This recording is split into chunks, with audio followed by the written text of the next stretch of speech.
awesome. You are God. You are an awesome God. Selamat pagi Bapak Ibu Saudara, selamat hari Minggu.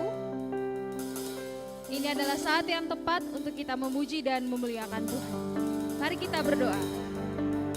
Tuhan Yesus, terima kasih buat penyertaan-Mu Tuhan.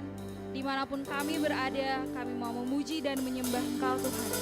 Sebab Engkau Allah kami yang hidup, Allah kami yang berkuasa, Allah kami yang ajaib Tuhan. Terpujilah nama-Mu Tuhan, di dalam nama Tuhan Yesus. Amin.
sembuhkan aku. Ku percaya,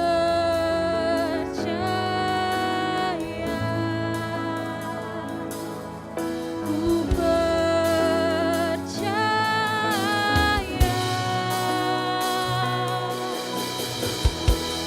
Kau Tuhan penyembuhku,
Selamat pagi Jemaat Evanation dimanapun saudara berada. Shalom. Saya senang sekali kita bisa bertemu kembali untuk bersekutu, memuji, menyembah nama Tuhan. Dan saya percaya walaupun kita berbeda tempat, Tuhan hadir di tengah-tengah kita dan Tuhan akan menjamah kita. Amin saudara. Mari siapkan hati kita untuk mendengar firman Tuhan. Mari kita berdoa saudara. Kami mengundang Roh Kudus Engkau menjamah kami pada hari ini, melembutkan hati kami dan membuka pikiran buat kami, untuk kami mengerti akan kebenaran firman-Mu. Karena kami percaya bahwa firman-Mu itulah yang memberikan kami kekuatan, firman-Mu itu memberikan kami pengharapan untuk kami bisa menghadapi situasi, keadaan yang terjadi saat ini Tuhan. Bapa terima kasih ya Tuhan, terpujilah nama Engkau, di dalam nama Yesus kami berdoa. Amin. Bapak Ibu Saudara, bahwa firman Tuhan hari ini berjudul menang atas kekhawatiran. Pada saat kita percaya sepenuhnya kepada Allah sebagai Bapa yang menyediakan dan memelihara hidup kita, dan juga kita memiliki prioritas yang benar, kita akan menang atas kekhawatiran saudara. Pada saat pandemi COVID-19 masih terjadi sampai saat ini, kita sedang menghadapi ketidakpastian yang global saudara. Ketidakpastian yang bukan hanya terjadi bagi bangsa kita, tapi juga bagi bangsa-bangsa yang lain. Dan kita memiliki pertanyaan-pertanyaan yang sama. Kapan COVID-19 ini akan berakhir? Kapan kita bisa kembali ke kehidupan yang normal saudara? Bahkan kapan vaksin COVID-19 ditemukan? Kapan kita bisa bekerja, berbisnis, ataupun sekolah, saudara yang kuliah, kembali normal? Begitu banyak pertanyaan yang kita belum tahu kapan kepastiannya. Dan bahayanya saudara, ketidakpastian mengakibatkan, menghasilkan kecemasan atau kekhawatiran yang global juga. Kecemasan dan kekhawatiran yang kita alami, banyak orang-orang yang mengalami kecemasan atau kekhawatiran, bahkan mereka berpikir hal-hal yang negatif, sesuatu yang tidak baik bisa saja terjadi dalam kehidupan mereka. Banyak yang berpikir mereka bisa kena COVID-19. Mereka berpikir tentang suatu hal yang negatif terjadi jika mereka bisa sakit saudara.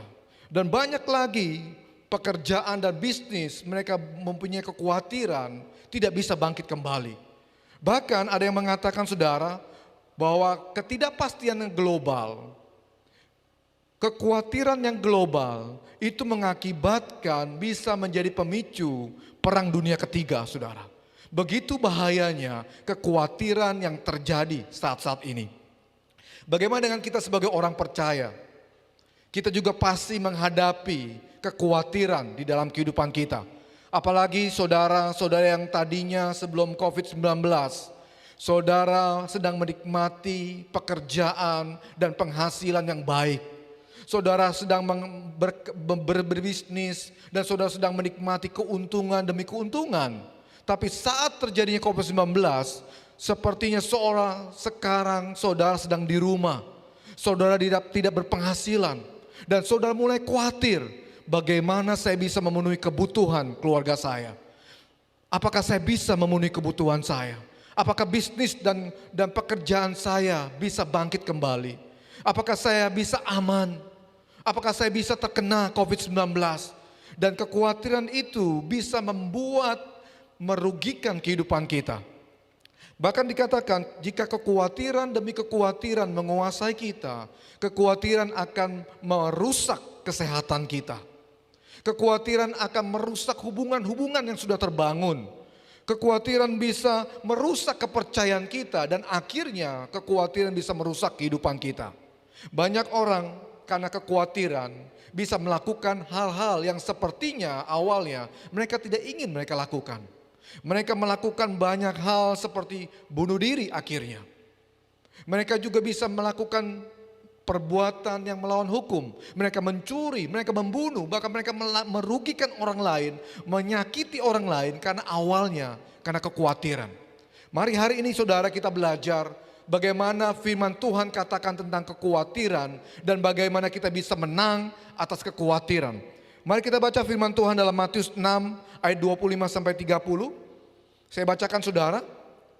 Karena itu aku berkata kepadamu, janganlah khawatir akan hidupmu, akan apa yang hendak kamu makan dan minum, dan janganlah khawatir pula akan tubuhmu, akan apa yang hendak kamu pakai.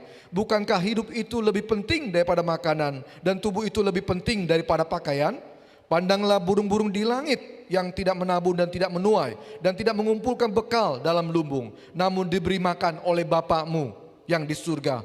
Bukankah kamu jauh melebihi burung-burung itu? Siapakah di antara kamu yang karena kekhawatirannya dapat menambahkan sehasta saja pada jalan hidupnya? Dan mengapa kamu khawatir akan pakaian? Perhatikanlah bunga bakung di ladang yang tumbuh tanpa bekerja dan tanpa memintal. Namun aku berkata kepadamu, Salomo dalam segala kemegahannya pun tidak berpakaian seindah salah satu dari bunga itu. Jadi jika demikian Allah mendandani rumput di ladang yang hari ini ada dan besok dibuang ke dalam api, tidakkah ia akan terlebih lagi mendandani kamu, hai orang yang kurang percaya? Matius pasal yang ke-5 sampai yang ke-7 itu cerita tentang bagaimana Yesus pertama kali mengajar murid-muridnya di atas bukit, saudara.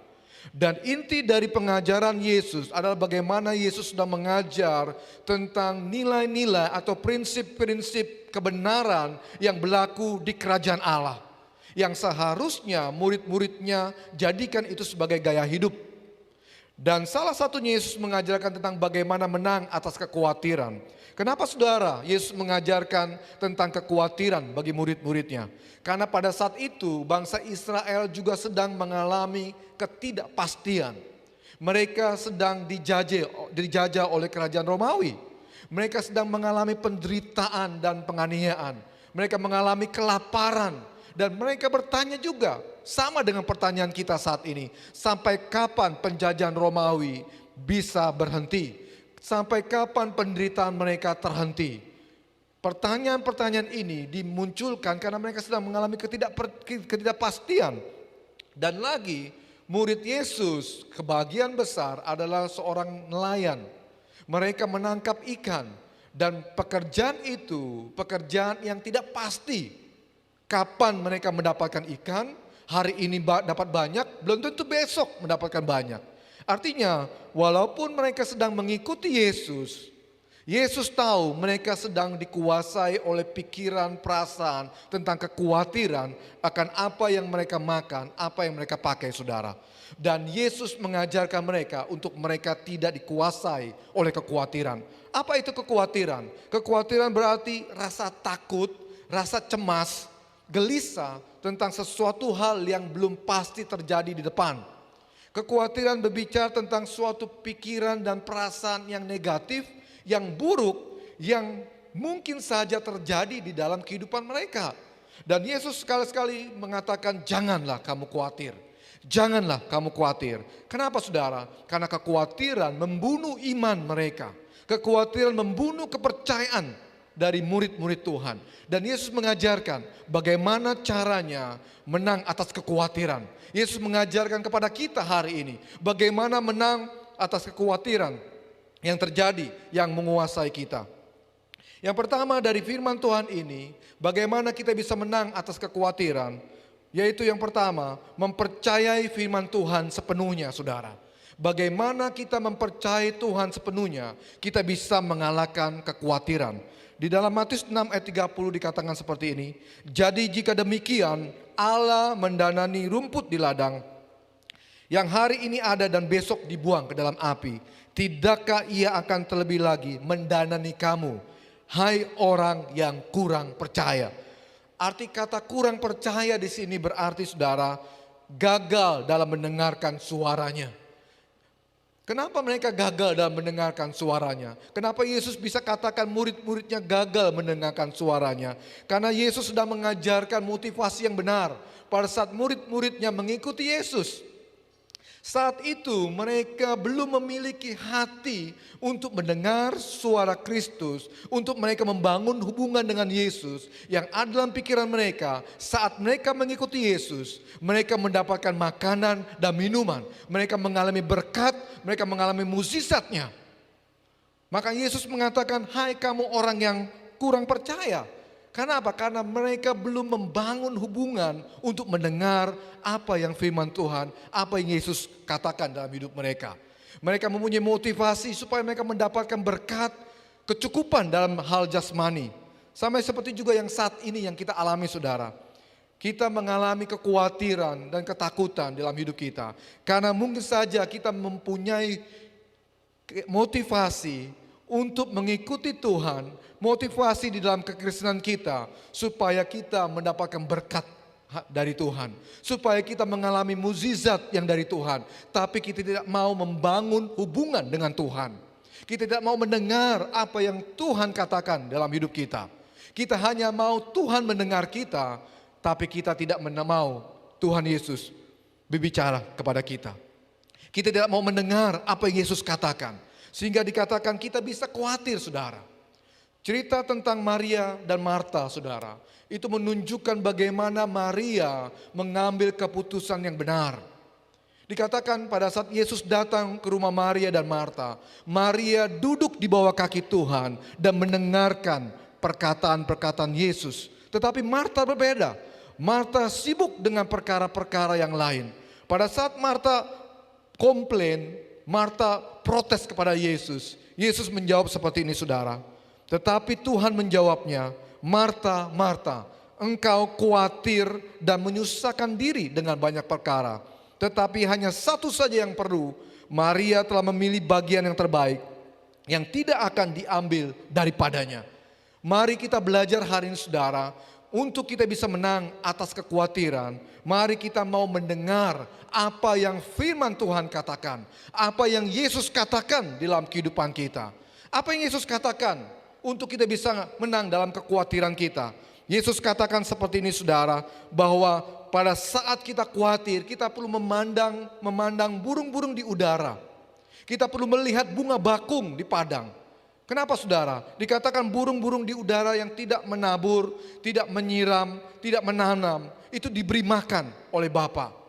Dan bukan itu saja, bunga bakung yang tidak memintal, yang tidak bekerja, diberikan suatu perhiasan bunga yang indah sekali.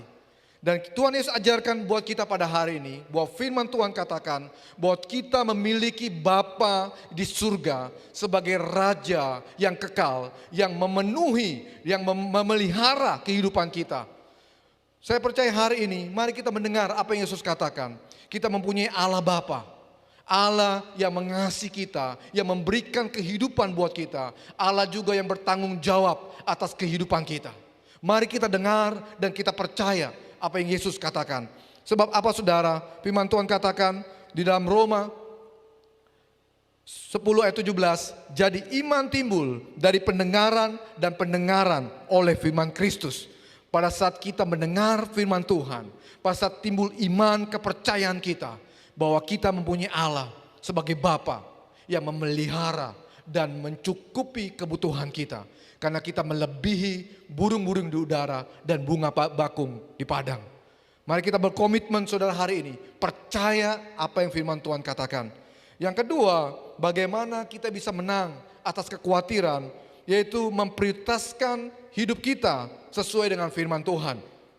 Matius 6 ayat 25 katakan seperti ini. Karena itu aku berkata kepadamu, janganlah khawatir akan hidupmu, akan apa yang hendak kamu makan atau minum. Dan janganlah khawatir pula akan tubuhmu, akan apa yang hendak kamu pakai. Bukankah hidup itu lebih penting daripada makanan, dan tubuh itu lebih penting daripada pakaian? Saat bangsa Israel mengalami masa penjajahan, mereka mengalami penderitaan saudara. Di dalam pikiran mereka dibangun bahwa makanan dan pakaianlah yang penting dalam hidup mereka. Kenapa saudara? Karena tanpa makanan dan pakaian mereka bisa mati. Dan Tuhan Yesus mengajarkan kepada mereka, bukan makanan atau pakaian yang penting, tapi hidup dan tubuh yang penting. Kenapa saudara? Tuhan Yesus menggambarkan suatu ilustrasi di mana pada saat ada seorang kaya yang bekerja dan menimbun kekayaan mereka, menimbun dari lumbung satu ke lumbung yang lain dan begitu banyak kekayaan. Akan tetapi pada saat Tuhan katakan hari ini juga Tuhan akan panggil dia. Dia tidak bisa dengan kekayaan dia menahan pada saat waktunya dia mati saudara. Artinya Tuhan mengajarkan kepada kita pada hari ini, kita perlu memprioritaskan yang benar. yang sesuai dengan firman Tuhan di dalam kehidupan kita. Kita perlu dikatakan kata lebih penting berarti menaruh di atas. Jadi kalau dikatakan hidup ini lebih penting dari makanan, berarti kita harus menaruh hidup kita di atas makanan. Jika kita katakan firman Tuhan katakan tubuh ini lebih penting daripada pakaian, berarti kita perlu menaruh tubuh kita di atas pakaian, saudara. Dan hari ini masa pandemi yang kita alami, kebenaran firman Tuhan dibuktikan, saudara. Di saat situasi yang sulit, keuangan ekonomi yang sulit, akhirnya memaksa kita untuk merubah gaya hidup kita. Mungkin yang tadinya kita selalu makan di luar, kita selalu membeli makanan-makanan yang mahal, yang mewah, di restoran-restoran yang mahal harganya. Tapi pada saat situasi keadaan seperti ini, kita merubah gaya hidup kita, dan kita akhirnya mungkin memasak di rumah, dan itu membuat kita tetap hidup. Dan saat pandemi ini, yang tadinya kita berpikir pakaian lebih penting daripada tubuh kita memakai pakaian perhiasan yang penting, tapi pada saat kita tidak memakai pakaian yang mewah atau perhiasan yang mewah, tubuh kita tetap sehat, saudara. Kenapa, saudara? Karena hidup kita lebih penting, tubuh kita lebih penting. Untuk kita menang atas kekhawatiran, mari kita men-set ulang bagaimana kita memprioritaskan hidup kita dengan benar. Apa yang kita perlu prioritaskan? Yang pertama, Allah. Kenapa Allah lebih penting? Kenapa Tuhan lebih penting? Karena Tuhanlah yang memberikan kehidupan, Tuhanlah yang memberikan kesehatan dalam hidup kita. Yang kedua, bagaimana hidup kita? Yang ketiga, tubuh kita lebih penting daripada pakaian. Kenapa, saudara? Karena tubuh hidup kita itu tidak dijamin untuk selalu baik oleh makanan ataupun dengan pakaian-pakaian yang mahal sekalipun. Mari kita membangun prioritas yang benar dalam hidup kita. Yang ketiga, mari kita bagaimana kita bisa menang atas kekhawatiran. Kita perlu menyingkirkan dengan segera saat kekhawatiran mulai mencoba menguasai kita. Kita perlu segera menghalau pikiran itu menguasai hidup kita. Firman Tuhan katakan seperti ini, saudara.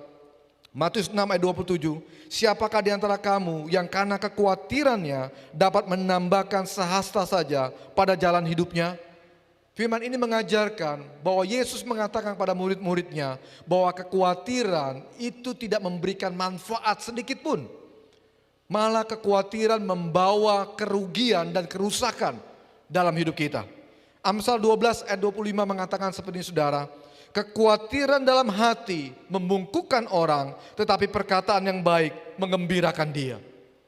Apa yang kita harus lakukan supaya kita bisa menang di dalam kekhawatiran? Yang pertama, mempercayakan firman Tuhan. Yang kedua, memprioritaskan hidup kita dengan benar.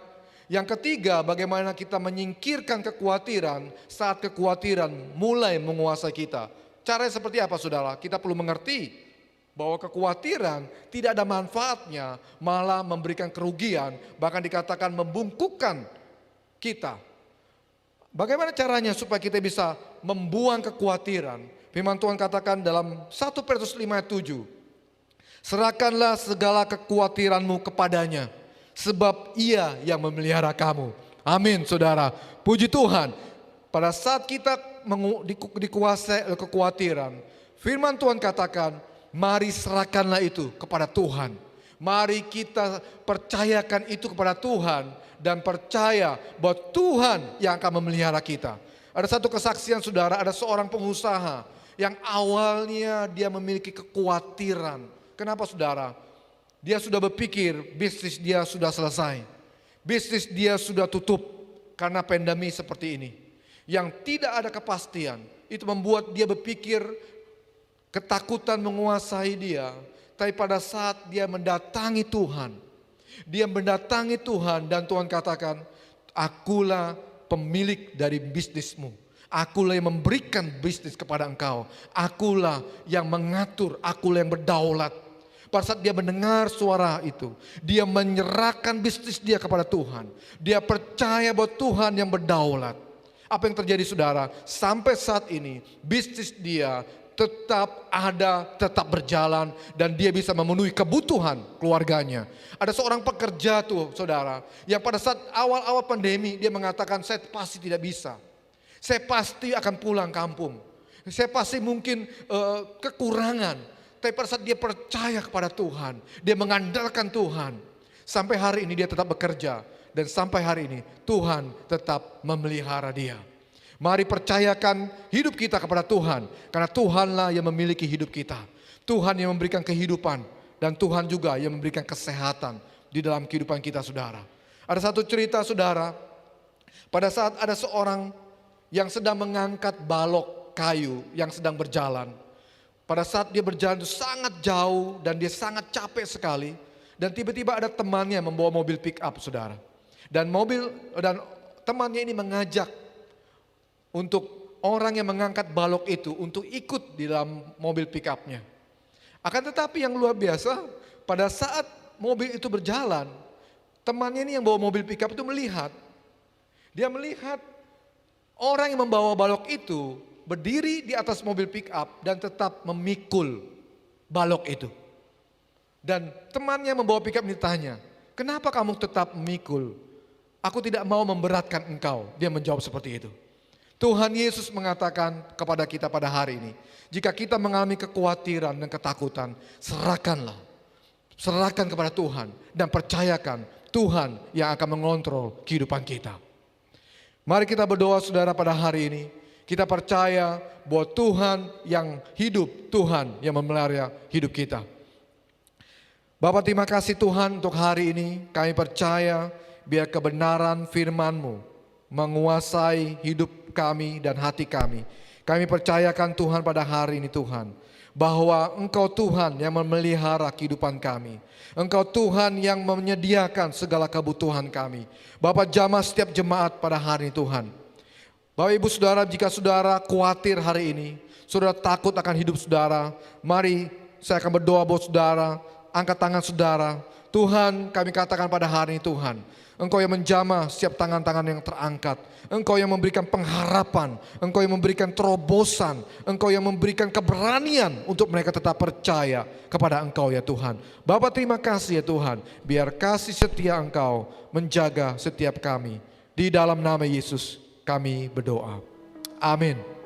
Bapak ibu saudara, sebelum kita akan akhiri ibadah kita, mari kita akan berdoa bersyafaat untuk bangsa kita. Mari kita percaya bahwa Tuhan turut bekerja bagi bangsa Indonesia. Mari kita satukan hati saudara. Tuhan terima kasih untuk hari ini Tuhan. Kami juga berdoa untuk bangsa kami. Kami katakan Engkau Tuhan yang akan memberikan kekuatan. Engkau juga memberikan pemeliharaan bagi bangsa kami. Tuhan berkati para pemimpin kami, dari presiden, dari wakil presiden, menteri, maupun setiap pemerintah daerah. Berikan mereka hikmat pengertian yang dari Engkau ya Tuhan. Bahkan kami juga berdoa Tuhan dalam setiap aparat keamanan, TNI, Polri. Tuhan Kau berikan mereka kebijaksanaan dalam menjaga keamanan Tuhan. Kami juga berdoa untuk setiap para dokter, para perawat, para tenaga medis yang merawat setiap pasien COVID-19 di rumah sakit maupun di rumah masing-masing. Tuhan Kau berikan mereka pelindungan-Mu yang sempurna. Kau yang menjaga mereka, menjaga keluarga mereka. Kami juga memberkati untuk setiap para pasien Tuhan yang sakit, Tuhan Kau sembuhkan di dalam nama Yesus. Walaupun mereka belum mengenal Engkau, tapi Engkau mengenal mereka Tuhan. Bapa Engkau yang menyembuhkan mereka. Tuhan kami juga berdoa Bapa pada hari ini untuk setiap para misionaris, setiap para pendeta, setiap para hamba-hamba Tuhan yang tetap terus melakukan amanat agung-Mu. Tuhan Engkau yang menyediakan, Tuhan Engkau yang mencukupi kebutuhan mereka. Engkau menjaga dan melindungi mereka Tuhan. Bapa terima kasih untuk hari ini Tuhan. Untuk ibadah minggu ini Tuhan. Kami percaya Engkau-lah Tuhan pemelihara. Tuhan yang menyediakan kebutuhan kami. Mari angkat tangan saudara. Diberkatilah engkau pada hari ini. Diberkatilah engkau dalam setiap apa yang kau lakukan dalam hidupmu. Diberkatilah engkau dalam pekerjaanmu, dalam bisnismu, dalam keluargamu. Bahkan apa yang kau lakukan Tuhan buat menjadi berhasil. Tuhan yang menjadi penyedia dan pemelihara hidupmu. Tuhan yang mengurapi engkau untuk engkau menjadi berkat bagi banyak orang. Terima kasih ya Tuhan. Hanya di dalam nama Yesus kami berdoa dan mengucap syukur. Amin. Tuhan Yesus memberkati. Selamat hari Minggu saudara.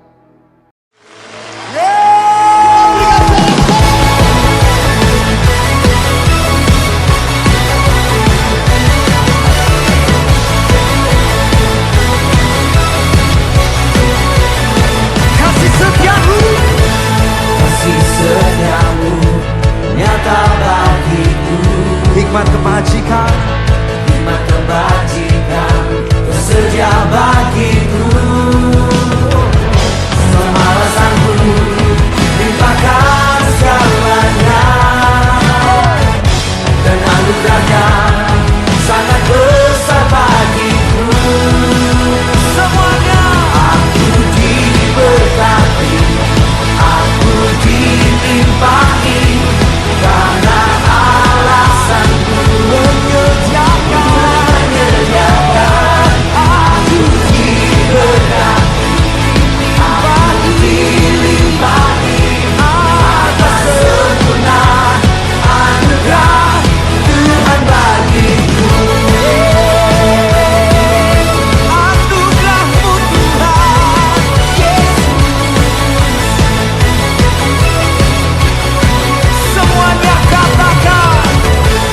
Kasih setiamu nyata bagiku, hikmat kebajikan tersedia bagiku. Oh, sebab alasanku limpahkan segalanya, dan anugerahnya sangat besar bagiku. Semua aku diberkati, aku dilimpahi, karena alasanku untuk menyediakan. Aku diberkati, aku dilimpahi, atas sempurna anugerah Tuhan bagiku.